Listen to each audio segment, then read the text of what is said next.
So here we have the Vauxhall Corsa on a 68 plate.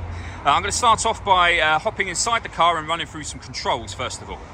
Just briefly before we climb inside the car, I think it's well worth seeing the boot. As you can see, we have plenty of boot space. That rear seat will fold down as one complete unit as well, and you can open up this rear section to give you even more space again. Okay, now that we're inside the car, we're going to start with the dials. On the left-hand side, we have the rev counter, and on the right-hand side, the speedometer. In the middle at the bottom, first of all, you can see the total miles for this car. They are 14,741. Above that, we have a digital readout for the speedometer. You can change the information displayed there using controls on the indicator stalk for various bits of trip computer or fuel economy information. And above that, we have the fuel gauge and coolant temperature gauge. If we back out to the steering wheel, first of all, on the left-hand side, we have cruise control and speed limiter. Over on the right-hand side, stereo and phone controls. You can't use the phone controls until you pair the phone up to the car.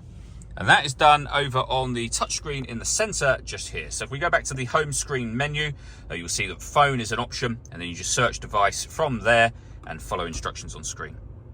When it comes to music, you can see we've got AM, FM and DAB radio, USB input and Bluetooth audio as well. So plenty of ways to listen to your music in this car. You can also project certain Voxel friendly apps up onto this screen by connecting your smartphone via USB and then hitting the projection option just there. Nothing is connected at the moment, of course. The city button will turn the power steering extra light for parking, for example. And over this side, we have deadlock, so you can lock and unlock the car doors yourself from there. Working our way down, we have the air conditioning for the car, so you can determine the temperature, fan speed and direction of the air. Once you're happy with those settings, your air conditioning is on at the minute. You can see it's that light to signify it's on, so it's off or back on again.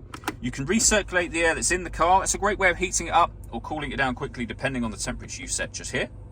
And with our rear heated screen over on that right hand side.